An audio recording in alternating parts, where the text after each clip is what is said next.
I still remember the way the evening light fell across his face when he said those words. Soft, almost gentle, but sharp enough to cut through 28 years of motherhood. He didn't shout, he didn't look angry, he didn't even raise his voice. He just looked at me with tired eyes and said, "Mom, please don't come unannounced again."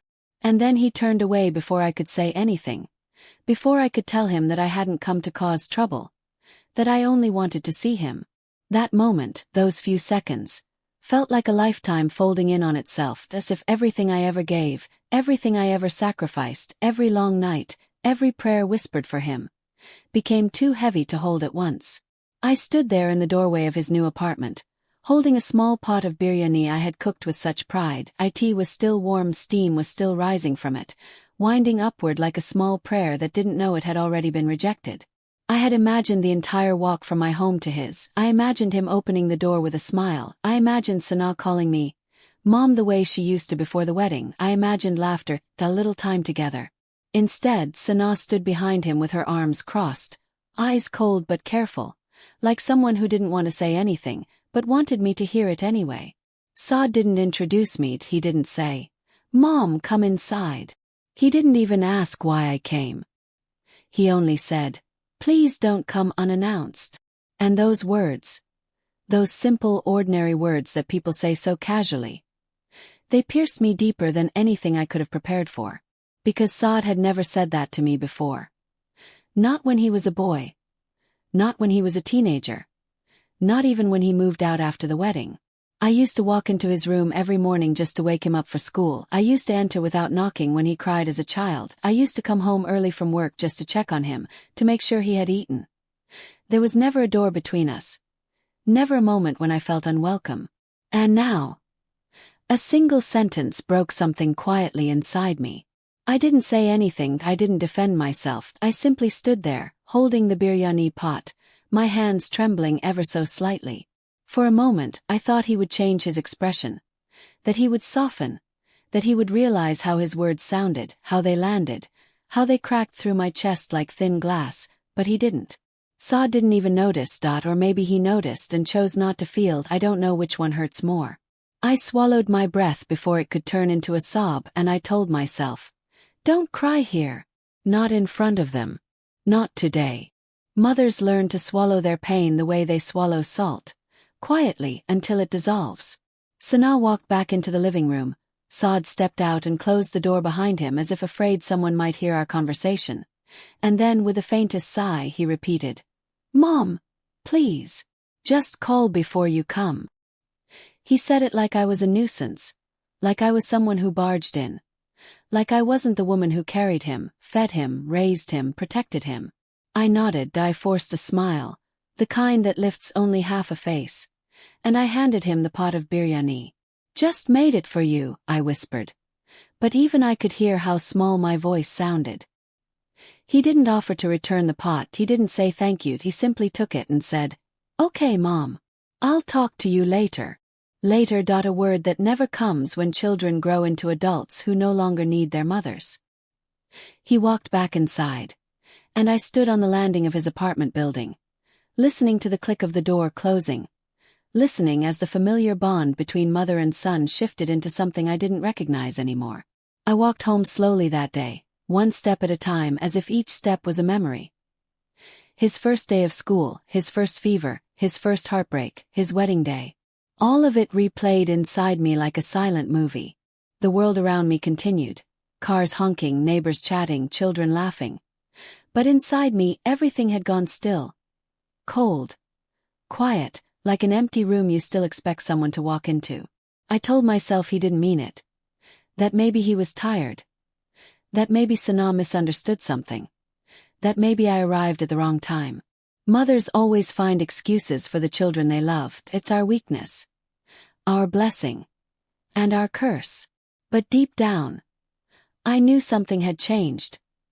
Not just in him, I knew in our relationship. And I wasn't sure if it could ever go back to what it was.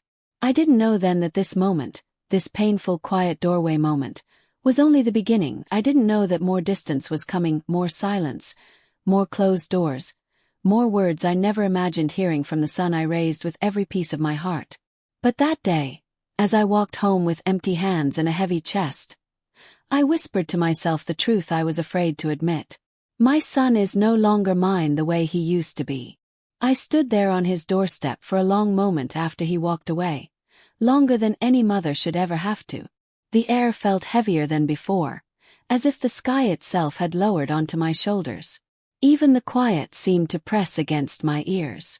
I didn't know whether to knock again to call out his name, or to simply turn around and let the silence swallow me. It is strange how a single sentence can change the shape of your world. How one moment can make a mother feel like a stranger to the child she raised with her own hands. My son said, "Please don't come unannounced," and then he walked away. Those words kept echoing in my mind like they had been stamped somewhere deep inside me.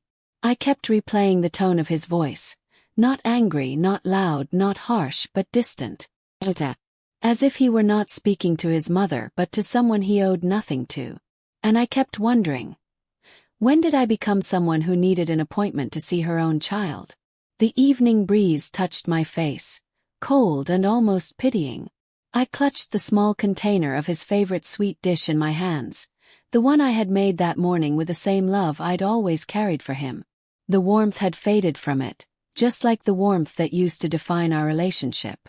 I whispered quietly, "Saad's son, when did your mother become a burden to your peace?" No one heard me. And perhaps that was for the best. I took a small step back from the door, looking at it the way a stranger looks at a closed gate. Inside that house was my son. My only child. The boy I had raised on stories, sacrifices, prayers, and sleepless nights. And yet, outside that door stood a woman he no longer had space for. As I walked down the steps, my fingers tightened around the container. I felt the texture of its lid, the warmth that had disappeared, the weight that felt heavier than it actually was. I had made it thinking he would smile like he used to. I had imagined he would hug me like the little boy who ran into my arms every time I returned from the market. But life does not move backward, it only moves forward. And it seems my son had moved much farther ahead than I ever realized. A car passed slowly on the street, its headlights brushing over me like a soft reminder that the world was still spinning, still moving, uncaring of the tiny heartbreak happening on a quiet doorstep. I whispered again, softer this time. "I didn't come to cause trouble. I was only missing you." My voice cracked at the edges, turning into something only a mother's heart could understand, that mix of longing and quiet acceptance. Mothers do not ask for much. They do not demand grand gestures. Sometimes they only want to sit for a few minutes beside their child, to hear them talk, to feel that they still matter in their world. But love changes after marriage. Not always, but sometimes. And sometimes the change comes like a slow drizzle. Other times it comes like a sudden storm. With Saad, it came quietly, almost so quietly that I didn't realize it was happening until it was too late. Sana never said anything directly. She was polite, soft-spoken, and always respectful in her words. But respect in words and warmth in actions are two different things, and I had learned that difference slowly, painfully, gently. I took another step toward the gate and paused, looking back just once, one last time, as though expecting Saad to return. To call out, "Mom, wait." I didn't mean it like that. But no door opened and no footsteps followed and no voice called after me. The street was empty, and so was the space beside me, the space where my son used to walk, holding my hand tightly even when he was far too old for it. "Please don't come unannounced." Those words continued to echo as I reached the small corner of the street where I had parked my rickshaw ride earlier. I lifted the container slightly, looking at it with a kind of sad smile, the smile people wear when they want to hide their pain behind something gentle. "Your favorite," I whispered, imagining him as a little boy again, licking his fingers and laughing. Those memories were warm, but today, they hurt. I held the container close to my chest as if it was the last piece of him that still belonged to me. As if holding it tighter would keep my heart from falling apart. A streetlight flickered above me, and in its dull, trembling glow, I felt the truth settle deeply into me. A truth many mothers learn but rarely admit out loud. Sometimes children don't stop loving their mothers. They just stop needing them the way they once did. I breathed slowly, deeply, like someone trying to steady their shaking heart. I wondered when it had started. Was it the wedding day? Was it the first time he held Sanaa's hand and looked at her the way husbands look at their wives? Was it the first time I noticed his smile didn't carry the softness it once had when he looked at me? Or had it happened long before, and I simply didn't see it coming? Mothers rarely see their own heartbreaks approaching. They are always too busy loving. I wiped a tear before it fell. Tears are strange. They can be both heavy and light at the same time. Heavy with emotion, light as they fall. With a tired breath, I tightened my shawl around my shoulders and began walking toward home, each step soft, slow, and lonely. The footsteps of a mother who had just learned she now needed permission to love her child. And somewhere inside that quiet night, I felt something small and fragile break. Not loudly, not completely, but enough for me to know things would never be the same again. I walked under the streetlights with a container pressed against my heart, whispering one small, trembling promise to myself. I will not stop loving you, Saad. Even if you walk away. And the night, in its deep stillness, held my promise the way only the night can. Gently, without judgment, without questions. I often think back to the days when my home was never quiet. Back then, life felt full. Even when it was tiring, my son Saad would run from room to room, always calling out, "Mom, look at this. Mom, listen to me. Mom, can I?" He never spoke without calling out my name first. It was his way of reminding me that he needed me, that he relied on me, that his little world still revolved around the woman who raised him. Those memories feel like warm sunlight now. Soft, gentle, and distant. I raised Saad alone for many years after his father passed. People always said I carried myself with strength, but the truth is, a mother's strength is not something she consciously gathers. It grows quietly, day by day, in the way she wakes up early, in the way she puts food on the table, in the way her heart learns to bend without breaking. Saad was my reason to keep moving. Every morning I would wake up before sunrise, prepare his uniform, heat the parathas he loved, and whisper a prayer before waking him. I was both mother and father to him, though I never let him feel the emptiness of that missing role. He grew up watching me struggle, yet he never once complained when he reached his teenage years. He would sometimes hold my hands and say, "Mom, one day I'll make everything easier for you." And I believed him. Not because I needed financial help, but because I believed the bond we built was something even time could not shake. And then he met Sanaa. I still remember the first time he brought her home. Her smile was soft, her voice gentle, and her presence carried the grace of someone who had been raised with love and comfort. I welcomed her wholeheartedly, because a mother wants nothing more than to see her child choose a partner who brings peace. I even prayed for their marriage long before they decided anything. I told myself, if she keeps my son happy, then she is already like a daughter to me. Their wedding was a beautiful blur of lights, music, and prayers. Saad looked happier than I had seen him in years. And that happiness, it filled me too, like a mother who finally sees the seeds she planted grow into a strong, tall tree. After marriage, they moved into a small home not far from mine. First, everything felt warm and hopeful. Sanaa would call me for recipes. Saad would drop by after work. They would bring me sweets from their outings. We would laugh, talk, and sit together like family. But slowly, so slowly that I didn't even notice the first signs, the visits became less frequent. The calls became shorter. 1 month, then 2, and suddenly I was the one doing the calling, the checking in, the initiating. And each time there would be a polite excuse. "Mom, we're busy today." "Mom, maybe next week." "Mom, we will come soon, I promise." At first I told myself it was normal. New marriages needed space, new routines took time to settle. Young people got busy, I understood. But a mother's heart feels the difference long before her mind accepts it. One evening I decided to surprise them with kheer. It was Saad's favorite. A dish I used to make on every good day he had since he was 7 years old. I remember stirring the pot, smiling at the memories, thinking how he would open the door with that same old grin. But that day he didn't. That was the first time I felt something shift inside him, like a door gently closing somewhere far away. And the days that followed only deepened that quiet distance. I didn't know then, I couldn't have known, that the moment was coming when my son, the boy who once clung to the edge of my dupatta, would stand in front of me and say the one sentence that would break something inside my heart forever. "Mom, please don't come unannounced." But that moment was still ahead.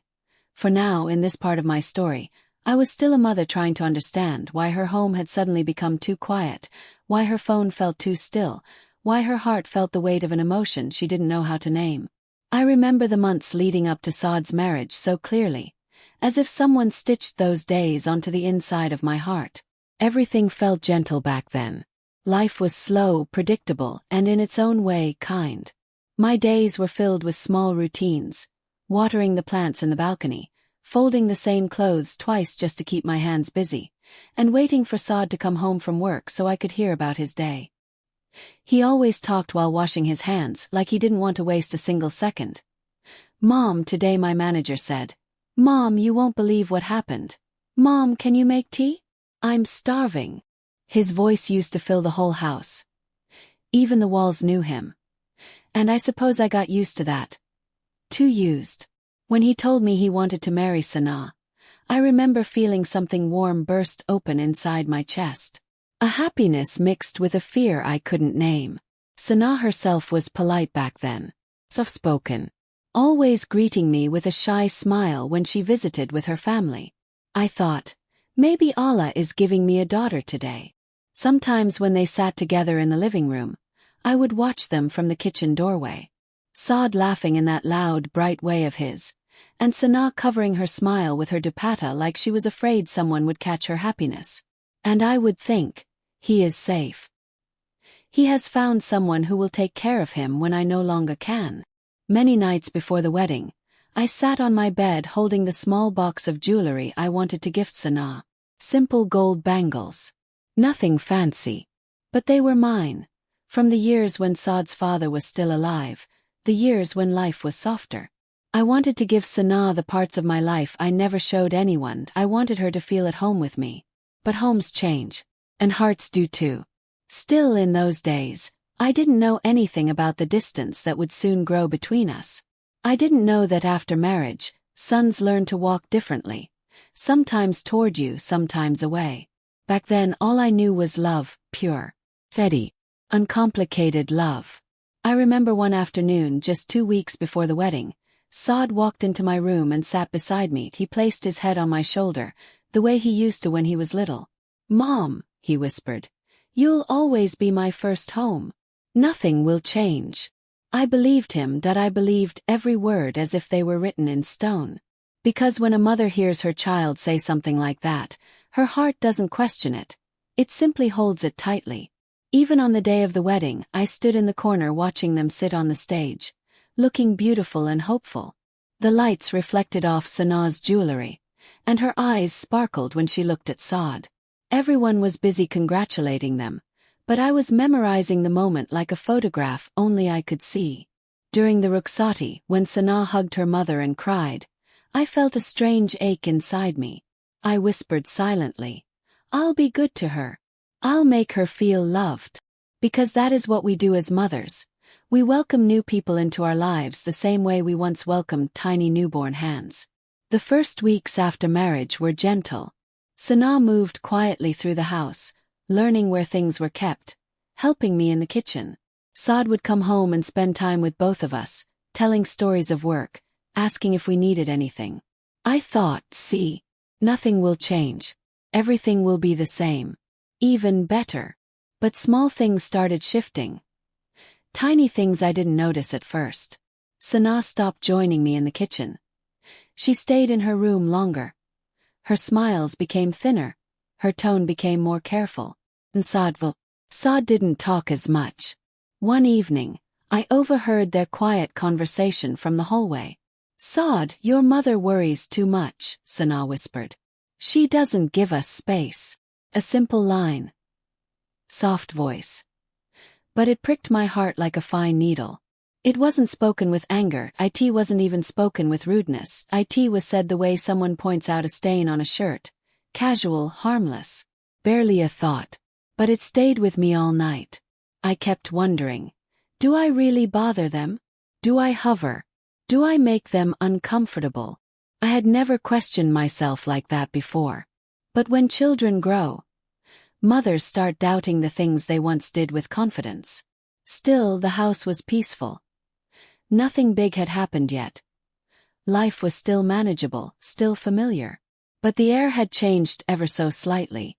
It was like someone had lowered the volume of Saad's voice and raised the silence in the rooms.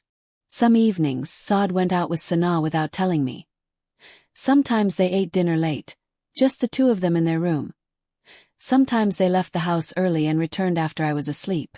I would hear the soft click of the door at night and pretend I was dreaming. Because mothers do that, we pretend we don't notice things that hurt. And yet, despite the changes, I kept telling myself, it's just the adjustment period. It'll pass. Little did I know. The adjustment was only for them. For me, it would become the beginning of distance, a slow, quiet distance that grows like a shadow each day. And I would learn to live inside that shadow piece by piece. The days after that doorway moment passed like long shadows stretching over a familiar landscape I no longer recognized. The sun rose and set, but inside me, the light seemed dimmer, as if a filter had been placed over the world I once knew.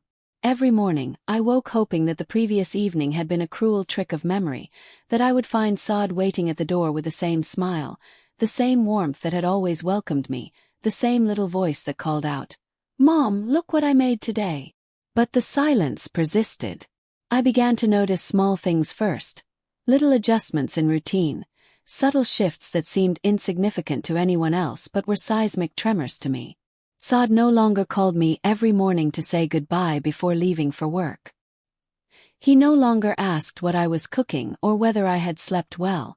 The phone calls that once lasted long enough for me to feel his presence across the distance became curt, clipped, and mechanical.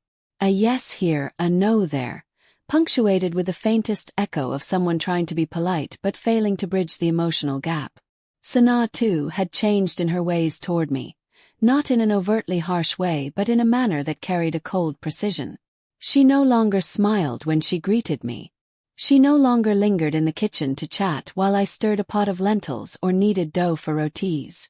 The warmth that had been present in the earliest weeks of their marriage, the tentative, careful attempts to make me feel like part of their life, had evaporated slowly, almost imperceptibly.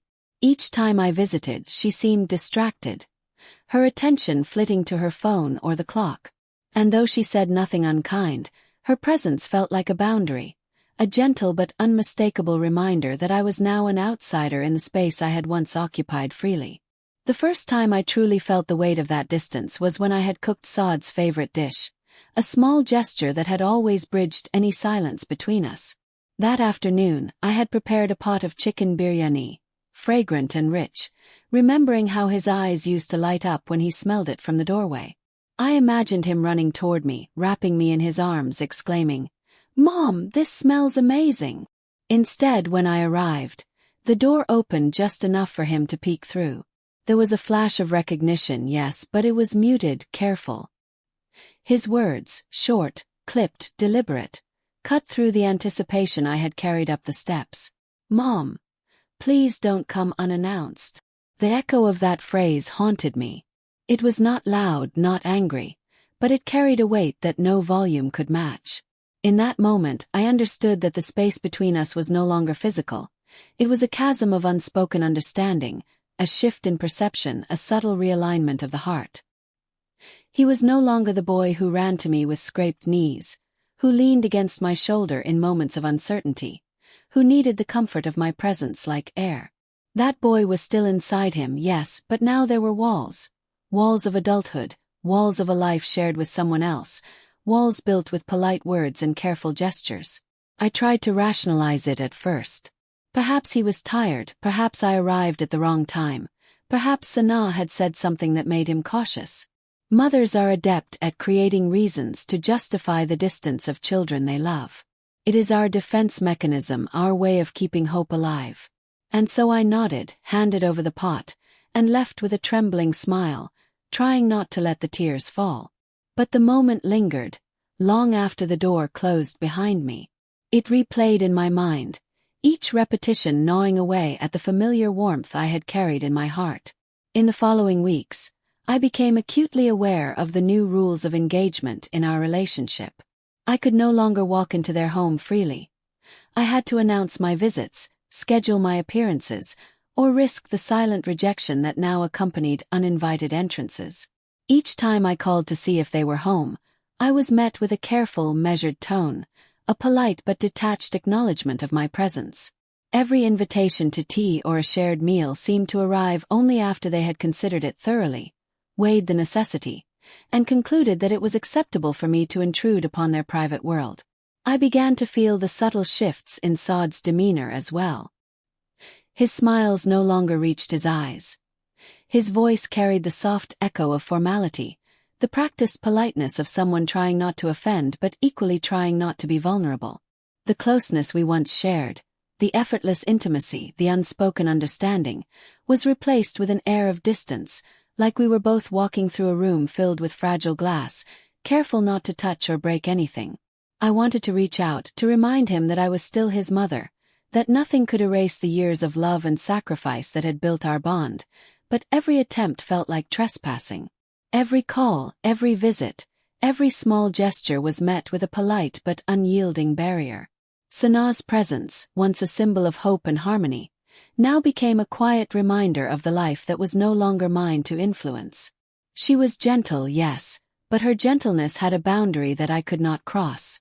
She did not speak unkindly, yet the way she positioned herself subtly between Saad and me made it clear that she was protective of their shared space. I remember one evening, walking toward their apartment with a small container of kheer, hoping to surprise Saad with a sweetness that once bridged any gap, when Sanaa opened the door first. Her eyes were polite, her smile careful. "Mom, Saad is resting. Maybe you should come another time," she suggested softly. I nodded, hiding the ache that rose in my chest. "I just wanted to see him," I whispered. Her eyes flickered with understanding but remained firm. "Next time call first, please," she said, and stepped aside only after a hesitant pause. I left, the container heavy in my hands, the sweetness inside turning bitter with the taste of rejection. It was in these moments that the conflict deepened. Not one dramatic incident, not one loud argument, but a slow, gnawing erosion of the bond one had assumed was unshakable. Mothers often feel the silent thrum of loss before it becomes visible. I began to notice the subtle ways in which I was no longer essential to their lives. The lack of urgency in their voices when I called, the soft sighs when I arrived, the way Saad's eyes would avoid mine as though seeing me too fully might reveal the emotions he had learned to guard. I tried, as mothers do, to adapt. I began to plan my visits carefully, calling hours in advance, choosing moments when I thought they might be least busy. I tried to smile, tried to laugh, tried to engage Saad in conversations about work, life, and memories from his childhood. But each attempt felt strained, like trying to play a song on a piano with missing keys. The notes were there, the melody recognizable, but the resonance was hollow. The conflict was not external. It did not announce itself with anger or confrontation. It was internal, emotional, psychological, and relentless. I carried it inside me, felt it in the tightening of my chest, the heaviness of my steps, the quiet that followed each polite exchange. I became acutely aware of the passage of time, of the fact that each unshared meal, each unspoken word, each avoided conversation was slowly rewriting the story of our relationship. My son, the boy I had raised with every piece of my heart, was slipping into a world in which I had only a small, measured role. And yet I could not let go. Mothers do not relinquish love so easily. Every visit, every call, every attempt to be present was driven by the hope that the closeness we once shared could be restored. I waited for moments when Saad's eyes might soften, when his voice might carry the warmth of our past. I longed for the boy who used to run to me without hesitation, who had clung to my hands, who had needed me in ways that went beyond reason or logic. But the space between us was growing. Every polite refusal, every measured smile, every careful boundary laid by Saad and Sanaa widened the chasm. I began to feel like a guest in a home that was still familiar, yet no longer mine in the way it once had been. The dishes I carried, the memories I shared, the stories I recounted. They were all met with gentle acknowledgement but without the spark that had once made them matter. One evening, I remember sitting alone in my small kitchen, stirring a pot of dal, feeling the tears rise unbidden. I thought of Saad as a child, running to me, laughing, spilling juice across the floor, asking endless questions, demanding stories and seeking reassurance. I remembered how he would wake me in the middle of the night with nightmares, how he had once clung to me during thunderstorms, how he had trusted me to be the anchor in his world. And now, he asked me not to come unannounced. He did not raise his voice, he did not scold me, he did not express anger, but the message was unmistakable. I was no longer essential in the way I had always believed. The conflict became a quiet companion, following me in the spaces of my home, in the lonely walks after visiting their apartment, in the moments when I reached for the phone to call and hesitated. It was a slow-burning ache, one that carried the weight of memories of unspoken love, and of a realization that some relationships, no matter how deep, shift irreversibly with time and circumstance. I began to understand that this distance was not just physical or circumstantial. It was emotional, a reflection of the new life Saad had built, a life in which I no longer occupied the central place. It was not malice, nor deliberate cruelty. It was the inevitable evolution of love after marriage, after independence, after the creation of a new family unit. But understanding did not ease the pain. Awareness of the change was a bitter companion, a constant reminder that the closeness I had known was being replaced by polite, measured affection, and that no matter how carefully I tried to bridge the gap, some part of that bond had already shifted beyond my reach. The rising conflict was subtle, relentless, and pervasive. It was in the polite words, the measured gestures, the careful avoidance of emotional proximity. It was in the quiet moments when I realized that my son's life was continuing, growing and thriving, just not with me at the center. And yet, despite the pain, I could not stop loving him. I could not stop trying. I could not stop hoping that somewhere, in the cracks of politeness and the spaces of careful distance, a fragment of our old bond remained, waiting to be reclaimed, waiting to be recognized, waiting to be loved again. This conflict, the slow, insidious erosion of closeness, would set the stage for the turning point, the moment when I could no longer stand at the edges of his life quietly, the moment when the accumulated weight of distance and rejection demanded recognition. And I would need to confront it, to navigate it, to find a way to survive in the shadow of a love that had changed, but had not ended. The turning point came on a rainy evening, a day when the clouds seemed to press closer to the earth, and the sky mirrored the heaviness that had settled in my chest over weeks, months, perhaps years. I had spent the afternoon preparing a small tray of snacks, the kind Saad had loved as a child. Crispy samosas, spiced potato fritters, and a little bowl of kheer, its sweetness a small reminder of the innocence of our earlier days. I imagined him taking the tray from my hands, smiling like he used to, whispering a soft, "Thank you, Mom," that would carry more warmth than words could ever convey. But life has a quiet way of testing you when you least expect it. I arrived at their apartment and found Saad opening the door with a polite, measured smile, the same expression that had haunted me ever since he first asked me not to come unannounced. Behind him, Sana was standing with her arms folded, eyes alert, as if she were a sentry guarding a threshold I no longer had the right to cross.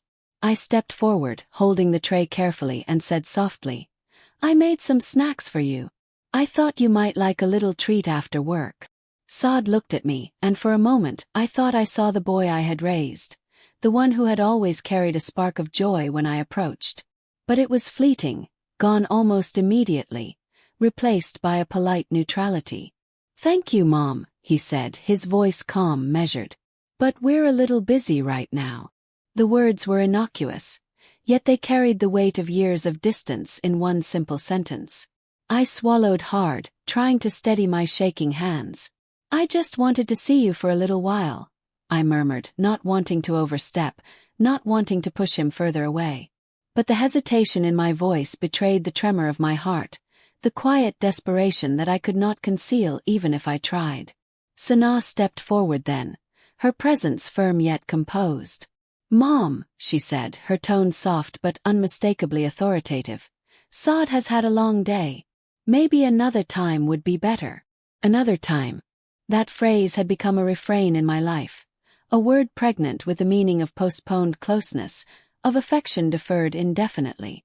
I nodded, forcing a smile that felt like a mask over the fracture of my heart. Of course, I said, my voice small. I understand. I began to turn away, but something inside me, a mixture of exhaustion, grief, and the need for acknowledgement, urged me to speak. Saad, I said, my voice trembling slightly. I know I come often. I know I might disturb you sometimes. But I'm your mother. I raised you. I just want to be part of your life. Even a little. The silence that followed was crushing. I had expected him to respond, to reassure me, to remind me in some small way that I still mattered. But instead, his eyes lowered to the floor, and for a moment I felt an unfamiliar chill. The recognition that my words, my presence, my love, even my very existence, might now be considered intrusive. Then, softly, almost reluctantly, he said, Mom, I know you love me. I know everything you've done for me. But I need space. I have my own life now. I feel overwhelmed when you come without warning. Those words landed like a slow, steady rain on the fragile scaffolding of my heart. I had expected distance, perhaps indifference, perhaps politeness. But I had not expected this kind of emotional clarity from him, this gentle but unmistakable assertion of boundaries that felt like a rejection, though he did not intend it as such. I wanted to protest. I wanted to tell him that nothing had changed, that he would always be my son, that my love was constant, unyielding, eternal. But the words lodged in my throat, heavy and unformed. I could only nod, my throat tight with unshed tears, my hands trembling as I held the tray. Sanaa, sensing the tension, stepped aside, giving him space to speak. Saad, she said quietly, maybe we should talk about this calmly. It's important that we all understand each other. But Saad shook his head gently, his eyes flicking toward me briefly. Not now, he said. I just can't. Not today. And then he did something I had never expected. He turned his back to me, walking toward his room, closing the door softly but deliberately behind him. The click of the latch was a sound that etched itself into my memory, a finality that left me standing in the hallway, frozen, holding a tray of food that would remain untouched, a gesture of love suspended in midair. I felt a wave of something deep and sharp rise inside me. Grief, yes, but also a profound awareness that this was no longer just about Saad's needs, or even Sanaa's cautious boundaries. This was about a shift in our relationship, a turning point in the delicate fabric of mother and son that I had assumed was unbreakable. I remember leaning against the wall of the hallway, closing my eyes, trying to breathe steadily, trying to convince myself that I was not breaking apart in front of the house that had once welcomed me without hesitation. I thought of his childhood, the scraped knees, the sleepless nights, the whispered secrets, the laughter that had once filled these rooms. And yet, here I was, an outsider in a home I had always felt belonged to me. The turning point was not dramatic. There was no shouting, no confrontation, no raised voices. It was subtle, almost imperceptible to anyone watching. But to me it was seismic. The realization that my son, my child, was now a man whose life moved forward with or without my presence hit me with the force of 1,000 storms. That night, I sat on the steps outside their apartment long after the rain had stopped, the tray of food resting beside me, untouched. I let the tears fall freely then, the quiet surrender of a mother who had carried the weight of years of love only to find herself at the periphery of her child's life. I thought about the years of sacrifice, of sleepless nights, of moments when my own needs had been secondary to his happiness. And now, all of that seemed to matter less than the polite distance of adulthood. The next days were a blur of internal struggle. I oscillated between despair and hope, between anger and understanding. I began to analyze every interaction, every gesture, every word. Had I come too often? Had I overstepped? Had my love been too visible, too insistent, too loud in a world that Saad now inhabited quietly with Sanaa? Mothers often bear the silent weight of questioning themselves when love is met with polite detachment. I tried to convince myself that I was being unreasonable, that my feelings were temporary, that perhaps Saad would come back to me once the newness of his life settled. But the turning point became clearer with each passing day. I began to notice patterns, small but persistent signs that the closeness we once shared was changing irreversibly. Saad stopped sharing the little details of his day, the triumphs and setbacks, the moments of humor or frustration. He spoke less, smiled less, and often excused himself when I tried to engage him in conversation. Sanaa, too, maintained a gentle but firm distance, polite in her words but careful in her actions, ensuring that the home they had built together remained a space where my presence was tolerated but not fully integrated. One afternoon, I decided to call Saad to ask if I could visit in the evening. The phone rang twice before he picked up. "Hello." His voice was polite, measured, cautious. "Saad, son," I began, trying to sound light. "I was thinking of coming by with some tea. Would that be okay?" There was a long pause. I could hear the faint hum of the television in the background, the distant clatter of dishes. Then softly he said, "Mom, not today. Maybe another time. I'm busy." The word busy carried a weight I could not escape. Busy was not just an excuse. It was a gentle but definitive boundary. It was a signal that my presence was no longer an essential part of his life, that the years of closeness had been replaced with polite necessity.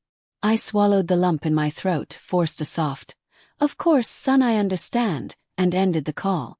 That evening, I sat by the window, looking out at the street where he had once run to me, where laughter had echoed, where small joys had filled every corner. And I realized the truth. The turning point was not a single incident. It was a culmination of subtle shifts, of polite refusals, of careful boundaries, of a son growing into a man whose life was no longer centered around his mother. For the first time I felt the full magnitude of loss. Not a loss of love, not a loss of affection, but a loss of the closeness I had taken for granted, the daily intimacy that had defined our relationship for decades. I began to understand that love does not always vanish, but it can transform, shift, and sometimes become distant, even when it remains deep and enduring. And in that moment of clarity, I knew I had to make a choice. I could continue to push, to insist, to intrude, and risk the further erosion of our relationship. Or I could step back, accept the boundaries, and find a way to remain present in his life without demanding the closeness I once had. It was a painful realization, a sharp, aching awareness that the dynamic had changed irreversibly. The boy who had clung to me, who had sought comfort in my arms, who had relied on my presence as a constant, had grown into a man who navigated life with boundaries I could not cross. And yet, love remained, quiet, steadfast, and patient. That night, as I sat in the dim light of my living room, the tears finally falling freely, I whispered to myself a small promise, fragile but resolute. "I will not stop loving you, Saad. Even if you need space from me, I will find my place in your life, even if it is smaller than it once was. And I will wait patiently, because a mother's love does not shrink, even when the heart learns to stand at the edges." The turning point had arrived, not with confrontation, not with anger, not with dramatic words, but with a quiet, devastating awareness of change. And it was in that quiet, in the gentle acknowledgement of reality, that I began to understand the depth of what had shifted, the nature of the new distance, and the challenge of learning to live with it. The next day, I prepared a small gift for Saad, not with expectation but with intention, a reminder that I was still present, still caring, still part of his world in some small, silent way. I left it outside his door with a note. "For you, son, with love, always." I walked away without knocking, without seeking acknowledgement, without hoping for immediate recognition. And as I descended the steps, I felt a strange mixture of grief and resolve. The turning point had arrived, and I knew that life, our bond, would never be the same. But even in that change, love remained. Patient, quiet, enduring, waiting. The days after that rainy evening passed in a strange rhythm. I no longer knocked on their door unannounced. I stopped calling at odd hours, no longer tried to slip into their lives with small gifts or surprises. The world outside moved on as always, cars honking, neighbors chatting, children running and laughing, but inside me the rhythm of my life had changed. I had learned that love sometimes required patience, quiet observation, and acceptance, even when the heart ached for closeness. I began to reshape my expectations. I realized that Saad's life now belonged primarily to him and Sanaa. They had built a world together, a space that needed privacy and boundaries. That did not make me less his mother, but it meant that the ways I had once expressed my love, through sudden visits, long conversations, unsolicited advice, shared meals, would no longer suffice. I had to discover new ways to remain part of his life, to express care without imposing.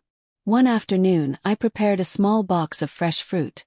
Mangoes, sweet and fragrant, just as he had loved them as a boy. I wrapped them neatly, tying a simple ribbon around the box. I called Saad beforehand, asking if it would be convenient to leave the box outside their door. He answered softly but clearly, "Yes, Mom. You can leave it. I'll take it later." No words of thanks, no exclamations of joy, but a small acknowledgement. It was nothing like the embraces of his childhood, yet it was something. It was the first sign that our bond could be expressed differently, with patience and respect. I learned to find meaning in these small gestures. The act of leaving something thoughtful at their doorstep, sending a message to ask about their well-being, or simply thinking of them in my prayers became my new expressions of care. It was quieter, less visible, but no less real. I realized that love did not always need to be immediate, loud, or reciprocated in the way I imagined. It could exist quietly, steadfastly, like the roots of a tree hidden beneath the soil, supporting life above it without being seen. Sanaa, too, began to change. Not dramatically, not suddenly, but subtly. She no longer positioned herself as a gatekeeper. Instead, she began to let the boundaries exist naturally, without tension, without the silent friction that had made me feel unwelcome. I noticed that when she spoke to me now, her tone was warm, her words carefully considerate, but without the underlying caution that had defined our early months. One evening, she even asked me about a recipe I had shared with her months before, a small attempt to reconnect. It was not a grand gesture, but it mattered. It mattered more than I could have imagined. Saad, too, began to soften, though in his own time and on his own terms. At first, it was only in small ways. A brief smile when I mentioned something from his childhood, a short story about work that he shared without prompting, a fleeting acknowledgement that my presence, even if distant, was appreciated. I learned to celebrate these small moments, these glimmers of connection that reminded me that while our relationship had changed, it had not vanished. I remember one evening, sitting in my kitchen, hearing a soft knock at the door. My heart leapt. I opened it to find Saad standing there, holding a small cup of tea, a gesture so simple yet so profound in its significance. "Mom," he said quietly, "I thought you might like some tea. I made it fresh." I blinked, trying to steady my voice.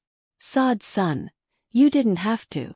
"I wanted to," he interrupted gently, a small smile tugging at the corners of his mouth.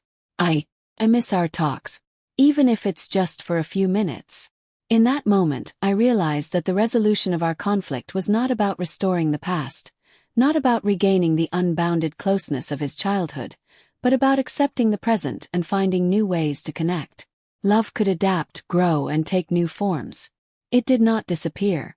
It merely found different channels, quieter and more deliberate, but no less meaningful.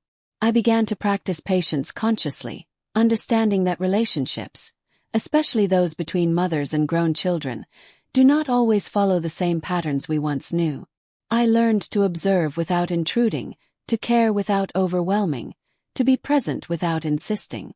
I discovered that even when a son steps back into his own life, there is room for a mother's love to remain, persistent and nurturing, like a steady flame that does not consume but illuminates.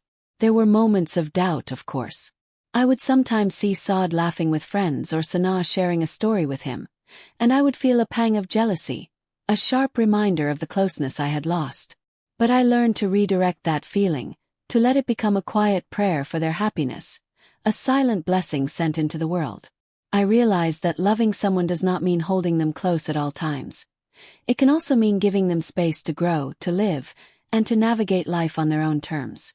One afternoon, Saad invited me to join him and Sanaa for a small family meal.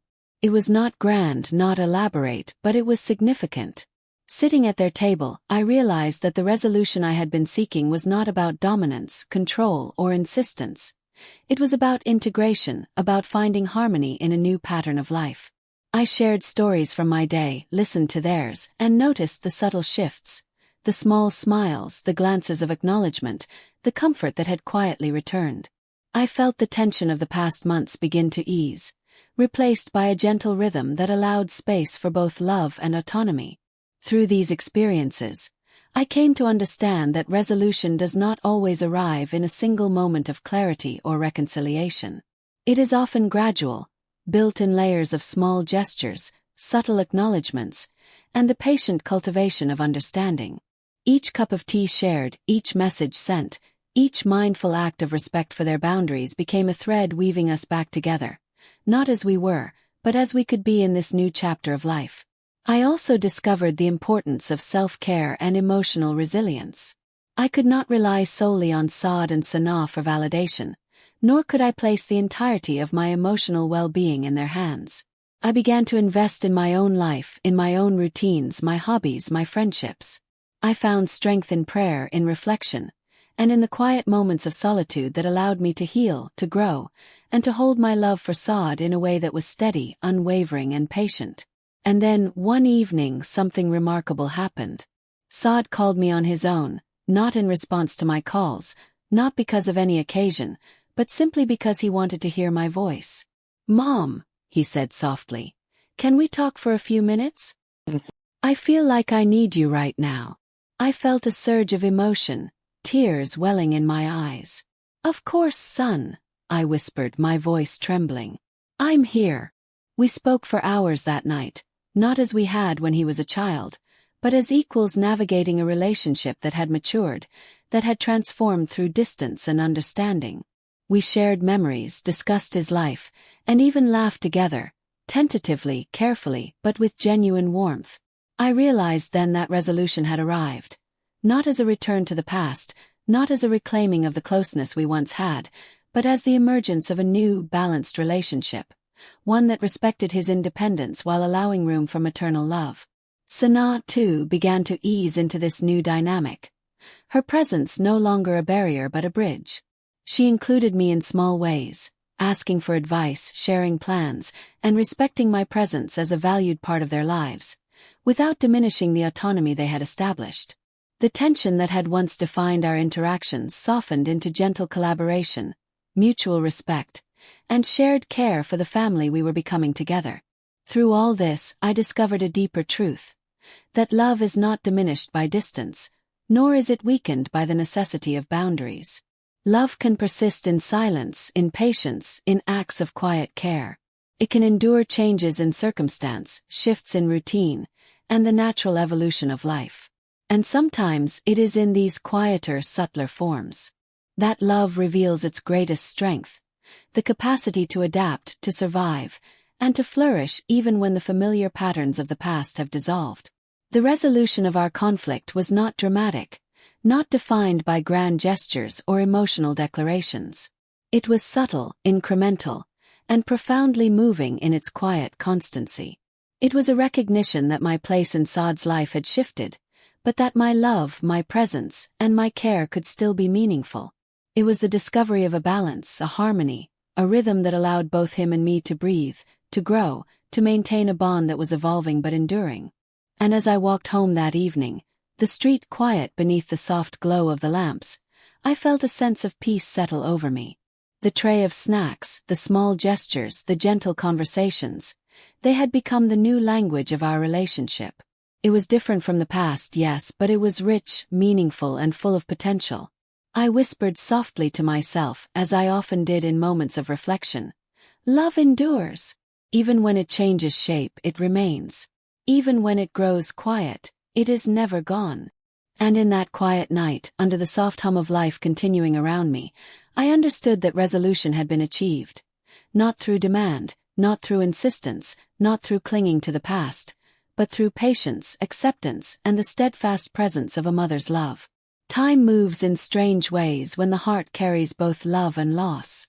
Weeks became months, months became years, and I found myself settling into a rhythm that I had never imagined, a life where my son existed as both near and far, close in memory and warmth, distant in daily presence. Saad's polite refusals and careful boundaries had once felt like cold walls closing around me. Now they had become markers of a new understanding, a redefinition of a bond that had been shaken but not broken. I often reflect on that evening, the one that began the turning point, the moment when Saad stood before me, tired eyes soft yet distant, and said, "Mom, please don't come unannounced." At the time, those words felt like a blade sliding slowly across my chest, slicing away years of familiarity, comfort, and intimacy. I walked home that day with a container of biryani in my hands, its warmth fading, its purpose unfulfilled. I walked alone, each step heavier than the last, burdened by the realization that my place in his life had shifted in ways I could not yet comprehend. But life, as it often does, teaches slowly, gently, and insistently. I learned that love is not always loud, not always visible, not always immediate. Sometimes love endures in silence, in subtle gestures, in the patience of waiting. I learned that a mother's heart can stretch across space and time, even when her child's world becomes a landscape she cannot fully inhabit. Saad and Sana began to carve a life for themselves, and I stepped back cautiously, learning to respect their boundaries while maintaining my presence in quiet ways.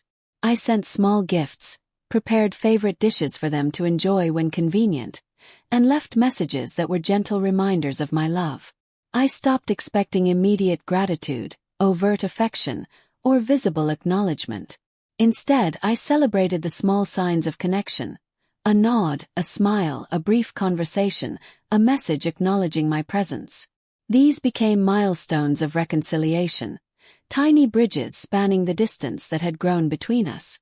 One evening, as the sun dipped low and the sky painted itself in shades of orange and pink, I received a call from Saad. He spoke softly, tentatively, almost as if testing the waters. "Mom," he said, "can we talk? I want to tell you something." My heart leapt. I closed my eyes, listening to the familiar inflections of his voice, and said, "Of course, son. I'm here." We spoke for hours, as equals navigating a relationship that had matured through distance, boundaries, and time.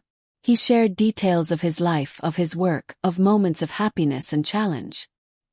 He spoke of his love for Sana, the routines they had built, and the responsibilities that filled their days. And I listened, not as the mother who demanded attention, not as the woman who once barged into his world, but as a witness to the man he had become. I realized then that the bond we shared had not vanished. It had transformed. It had shifted from immediacy to mindfulness, from unbridled presence to deliberate care, from childhood intimacy to adult connection. Sana, too, grew in her understanding. She welcomed my presence without defensiveness, engaged in small conversations, and occasionally sought my advice in the kitchen or for minor decisions.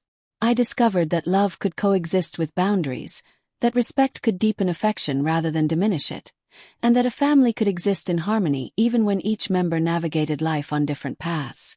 In those quiet moments, I began to understand a deeper truth. The love between a mother and her child does not require constant proximity to survive. It does not weaken because of distance, nor does it vanish because of polite refusals or carefully drawn boundaries. Love is resilient. It bends, it stretches, it adapts. It persists quietly, steadfastly, like a river flowing beneath the surface, unseen but life-sustaining. I also found strength within myself. I nurtured my own life in ways I had once reserved entirely for Saad. I tended to my plants with renewed care, visited friends I had long neglected, and even allowed myself moments of quiet indulgence, reading, writing, reflecting. In creating space for my own growth, I realized that my love for Saad could be expansive rather than possessive, that caring for myself did not diminish my devotion to him, and that acceptance of his independence could deepen our connection rather than sever it. One afternoon, I received a small note slipped under my door at my home. It was from Saad. "Mom, I baked a small cake today. I wanted to share it with you. If you're free, please come over." I smiled, feeling a warmth that I had not felt in months. I walked over, carrying nothing but my heart and a quiet hope. When I arrived, Saad greeted me with a tentative smile, and Sana welcomed me with a nod that spoke volumes. We shared the cake together, laughing softly, recounting small memories, and enjoying the simplicity of being together. There were no grand declarations, no dramatics, no demands. Just presence. Just connection. And in that moment, I realized that resolution had not been about restoring the past. It had been about embracing the present. The months that followed were filled with these small acts of reconnection. Saad would occasionally stop by unannounced, but with a careful awareness of my presence. He would call to check in, not out of obligation but out of genuine care. I learned to accept his rhythms, to honor his space, and to celebrate the moments when our worlds intersected naturally. The ache of the past remained, faint but ever present, a reminder of the journey we had traveled. Yet it no longer consumed me. It had been transformed into gratitude, for the love that remained, for the patience that had matured, for the subtle, enduring connection that had been reborn. I often reflect on that moment, the day he first asked me not to come unannounced. At the time, it felt like the end of an era, a fracture too sharp to bear. But looking back now, I see it differently. That day marked the beginning of a new chapter, one where love and respect coexist, one where boundaries do not weaken affection, and one where a mother's devotion finds new expressions in a world that her child navigates independently. Saad is no longer the little boy who ran to me after school, whose eyes sparkled with uncontainable joy at my presence. He is a man, a husband, a partner, with responsibilities and dreams that do not always align with my own. And yet he is still my son. And in that truth lies the beauty of our resolution. Love has endured, adapted, and grown. I remember one quiet evening, standing in the balcony of my home, looking at the distant glow of their apartment windows. I held a cup of tea, savoring the warmth, and whispered softly to myself, "My son is still mine. Not in the way he once was, not in the way I imagined, but in the way that truly matters. It is a love tempered by patience, deepened by understanding, and strengthened by acceptance." I no longer walk to his door unannounced, nor do I expect the immediacy of his affection. I send small messages, leave thoughtful gifts, and celebrate the quiet moments when our lives touch. And I have learned that these gestures, though small, are profound. They carry the weight of decades of love, of sleepless nights, of prayers whispered silently for his happiness. There are still moments of longing. I think of his childhood, the scraped knees, the whispered secrets, the laughter echoing through the halls. I think of the years I raised him alone, the sacrifices made, the nights spent awake with worry, the mornings begun before sunrise. And sometimes in the quiet of the night, a pang of sadness visits me, a reminder that life has moved forward and that nothing can ever return exactly as it was. But alongside that longing there is gratitude.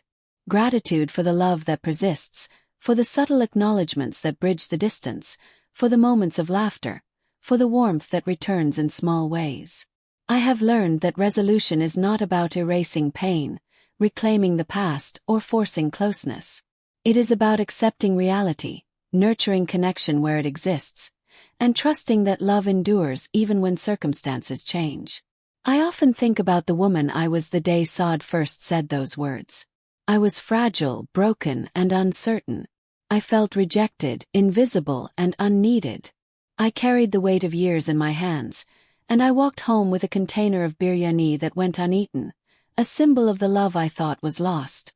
But time has a way of teaching us resilience, of showing us that hearts can mend, of revealing that love has many forms. Now I walk to his home sometimes with his permission, carrying small gifts, meals, or simply my presence. I sit with him and Sana, share stories, laugh at little jokes, and revel in the comfort of being part of his life, even in new ways. Our relationship has transformed, yes, but it has also endured, strengthened by the challenges, defined by patience, and enriched by understanding. I have come to understand that the heart of motherhood is not possession, control, or constant proximity. It is presence, care, and unwavering love that adapts to the changing needs of the child. It is finding joy in their happiness, even when it is shared in quiet moments rather than grand declarations. It is trusting that the bonds we nurture are resilient, capable of weathering storms, and capable of emerging renewed, even in altered forms. And so, I live with both memory and acceptance. I remember the boy who once called my name with abandon, who ran into my arms with unrestrained joy. I honor the man he has become, the life he has built with Sanaa, the boundaries he has established. And I love him still, fully, patiently, and quietly, in ways that are unseen but deeply felt. My son said, "Please don't come unannounced." And he walked away. That moment could have defined a fracture that never healed. Instead, it became the beginning of a journey, one of patience, understanding, and enduring love. It taught me that love is not always loud, not always immediate, not always visible. But love, when it is true, persists, adapts, survives, and it flourishes, even in the quietest of moments. I hold this truth close as I sip my tea on quiet evenings, as I leave small notes and gifts, as I listen to his laughter from a distance and feel pride swell in my chest. My love for Saad has not diminished, has evolved, has matured. It has become patient, steady, and enduring. And that, I have learned, is the greatest gift of all. Even as life moves forward, even as he grows, changes, and carves his own path, I remain his mother, present, patient, and unwavering. And in this acceptance, I have found peace, fulfillment, and the quiet joy of knowing that love, in its truest form, is limitless, resilient, and eternal.